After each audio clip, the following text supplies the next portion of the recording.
Hedgehog took out his axe and kept chopping off the chick's head. Then he picked up the fresh head and gave it to the mouse to the applause of the crowd. But it all started with a flower. In the beginning, a mouse living in the forest planted a flower. And he tended it every day, but when he came back from the house with a kettle, he found the flower gone. All that was left was a shovel. The mouse searched for a trace but couldn't find the culprit. The sound attracted a passing bluebird. After learning what happened, the sympathetic bluebird took the mouse to look for the flowers. He knocked on the rabbit's door and asked him if he had seen any red flowers.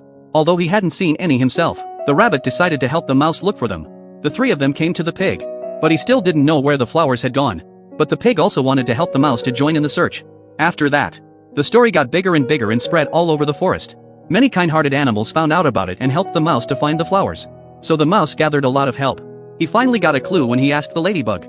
After describing what the flower looked like, the ladybug led them to a house in the plains. But when they opened it, it was the head of a chicken.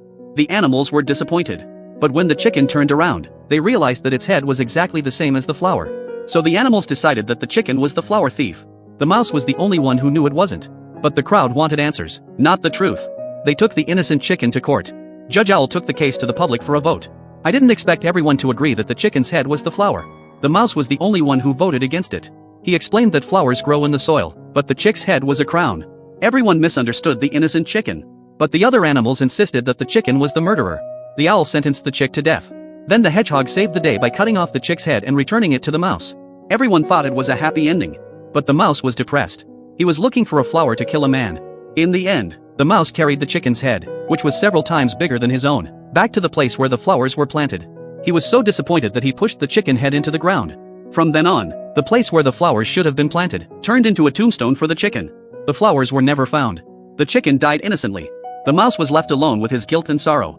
Only the ignorant people think they've done a good deed. A man with a pimple on his face. Just one click and you'll get 30 million in gold. One more click and heaps of gold coins filled his tiny room. This miraculous scene revived the man's life. He was a gambler. He made his fortune in gambling. And it had ruined his family. So the man didn't want to live anymore. Suddenly he noticed a red pimple on his face. Curious, he reached out and pressed it. A pile of gold coins appeared on the table. The man thought for a moment, then pressed again, and countless amounts of money appeared. For the gold coins within his reach, he just couldn't get enough of them. So he kept pressing the button, and the gold coins soon filled up the whole room. The man turned around excitedly, but found a bigger pimple on his forehead. The man didn't hesitate to try, but the moment he pressed the button, all the gold coins in the room disappeared again. Seeing this, the man hurriedly pressed the small pimple to summon the gold coins again, in order to feel safe. The man didn't want to stop, until all the gold coins were so high that they broke the house. At this moment, a brand new pimple appeared on the man's nose. With curiosity, he enters the game once again. Just a little bit. A handful of small hairs grew under his nose. The man hurriedly scraped it off, but the hair only grew longer and longer, even to the top of his head. This bizarre scene drove the man's mind crazy. He didn't understand how it worked. But he knew that if he wanted to become a normal human being, he had to push down the pimples on his forehead. But if he did that, all the gold coins would disappear. After a long struggle in his mind, the man reached out and pressed his hand on the biggest pimple on his forehead. Then all the gold coins in the room disappeared one by one. And the beard on his body soon stopped growing. The man breathed a sigh of relief, but he soon regretted it. He kept struggling between the bottom line and the gold coins. In fact, the man knew in his heart, he's caught in a betting game. At any moment, he might press the pimple on his face again. Eventually he looked at the pistol in the distance. He couldn't help but pick it up. The only thing that awaits him is his demise.